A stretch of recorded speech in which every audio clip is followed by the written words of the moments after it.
Nouné est mère de 6 enfants. Originaire du Haut-Karabakh, elle a fui la région en 2020 avec sa famille à cause de la guerre entre l'Arménie et l'Azerbaïdjan. Ils ont été obligés de quitter leur maison dans le village d'Aterk.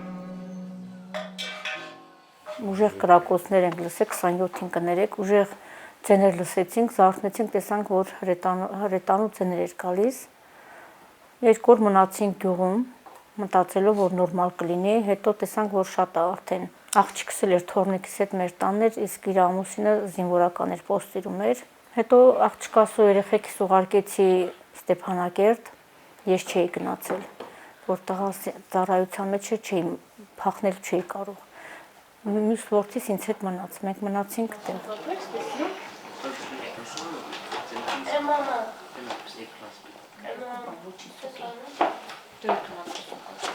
Նոր ամսի սեպտեմբերի վերջ մեզ զորով են հանել գյուղից, գյուղապետ ավտոբուսներ էր բերել, ինչքան կիներ մնացել, բոլորին հանեցին, գնացինք Ստեփանակերտ։ Երեխեքիս մոտ գնացի, Ստեփանակերտում էին արդեն։ Չիկս, ասենք, իր կիսուրը տարել էր բոլորին։ Ես էլ գնացի Ստեփանակերտ, սպասում ենք էլի, որ ինչ պետք է լինի, շատ ահավոր էր այդ օրը, շատ ուժեղ բակոծություններ էր, շատ պատվալում էինք մնում ցուրտ երեխաների հետ։ Հետո բոլորիս այդտեղից հանեցին ավտոբուսներով ժողովրդին ճանապարհում էին ու որտեղ կարող էր տանում էին։ Մենք Գորիս ենք գնացել։ Mais l'exil n'est que la première épreuve de ce long parcours.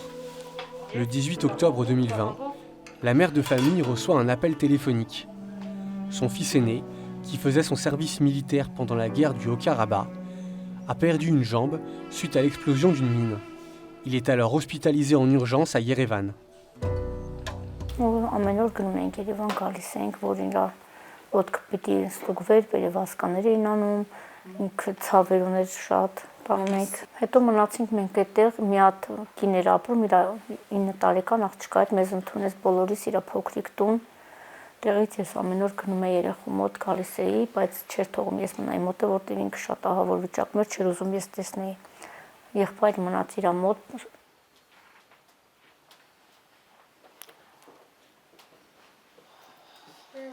Հիմա արդեն նորմալ է մի քիչ, ներվերի հետ խնդիր ունեմ, շուշուտ եմ ներվայնանում, մեկը հոդային ցավեր ունեմ, որ մի ոտի վրա եմ քայլում, դրանից է։ Հիմա այդ բանը վիրահատությունից հետո մի ամիս դադար են տվել, որ ոտս լավանա։ Դրանից հետո այդ մի ամիսը որ անցել է, գնացել եմ նորից վերականգնողական, շարունակ է բուժումս, մի քանի ամիս հետո նորից նույն խնդիրը առաջացել է ոտքիս վրա։ Après avoir vécu quelque temps à Yerevan, capitale de l'Arménie, Nouné et sa famille déménagent à Akurian, un village situé dans la périphérie de Gyumri, la deuxième ville du pays. Ils louent une maison à 100 € par mois, car leurs revenus sont faibles. Avec 7 personnes à la maison, le coût de la vie reste trop élevé pour vivre décemment. Վառարանը մենակ դված է այստեղ, տակ ասում ենք մենակ այստեղ չի հերիքում տակությունը մյուս սենակների համար, միայն այսքան տեղն է տականում։ Այդ փայտը մեզ ուրիշ մարդ է տվել, այդ տանտերն է տվել, Գյումրիից բերել ենք, 10,000 դրամ ենք տվել, մեքենային որ բերել է, բայց պետք է գնենք էլ էդի չի։ La vie de cette famille a été bouleversée par les deux guerres du Haut-Karabakh. En 1993, lors de la guerre d'indépendance, le mari de Nouné a perdu la vue. Aujourd'hui, avec leur fils aîné gravement blessé, Nouné ne peut travailler. Elle doit rester à la maison pour s'occuper de toute sa famille.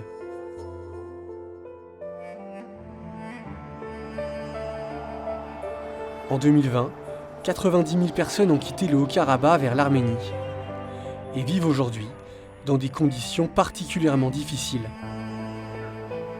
Plusieurs organisations se mobilisent pour venir en aide à ces familles.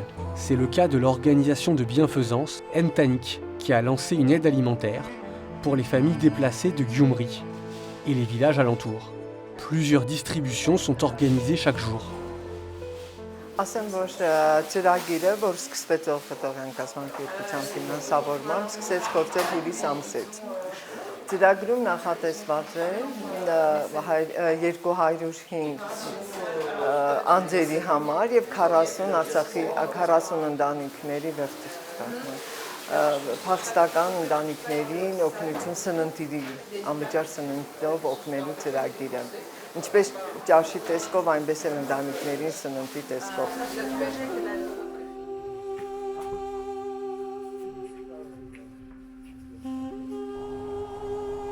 Artachek distribue des colis alimentaires aux personnes déplacées.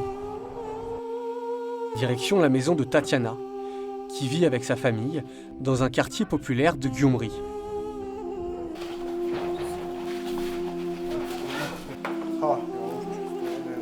Մի ամիս երևի ավել ես այնպես եմ անում, որ հերիկացնեմ, ես սովորել եմ էկոնոմիա տիկիներ։ Tatiana et son mari Zanetaoul sont originaires de Gyumri. Ils ont dû partir s'installer dans le Haut-Karabakh après le tremblement de terre de 1988.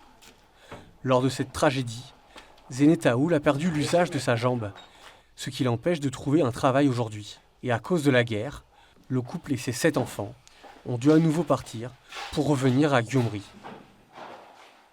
Երբևիցե չեմ պատկերացել նույնիսկ մեր զինվորները իրանց ծառայությունը անցկացնում էին Ջաբրայելը մեր կողմն էր, այդ կրակոցները սովորական երևույթներ էին մեր համար, մենք նույնիսկ չենք վախենում, այդ ժամանակ, որ այդ պատերազմը սկսվեց, մենք նույնիսկ չենք էլ ուզում դուրս գայինք, այնքան որ չենք վախենում, մեզ համար սովորական բան էր, ընդհանրապես։ Le changement de vie est dur pour cette famille.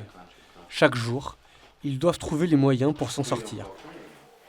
Թե իմ երեխաների ապրումները տեսնելով, թե ոնց էին տանջվում, մենք անասնապահությամբ, հողագործությամբ ենք զբաղվել, ունեցել ենք շատ անասուններ, ու միանգամից այդ ամեն ինչը կորցնելով երեխաները կարոտում էին այդ ամենը։ Հիմա ես աշխատում եմ, որ իրենց այստեղ դե քաղաքում ուրիշ է, այստեղ սովորելը կրթությունն է առաջնահերթ, ես է փորձում եմ, որ երեխաներից դրանով դուրս հանեմ անցյալի ապրումներից, որ իրանք շրջապատ, ընկերություն, խմբակների միջոցով իրանցը գտնեն ու մոռանան են ամեն ցավը, սկսեն իրանց կյանքը, նոր կյանքը ապրեն։ Après l'école, Tatiana amène ses enfants au centre Entanik.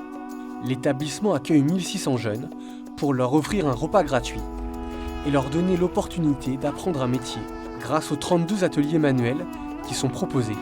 Մենք ամեն դասից առաջ օգտվում ենք, ներկնում ենք մեր դասերին։ Որոշել էի վարսավիր դառնալ ու որ իմացա այստեղ այդ պարապմունքը կա, սկսեցի հաճախել այստեղ, որ սովորեմ։ Malgré la guerre et les épreuves, les familles déplacées gardent aujourd'hui l'espérance en un avenir meilleur pour leurs enfants. Pour qu'un jour, ils puissent vivre en paix dans leur pays.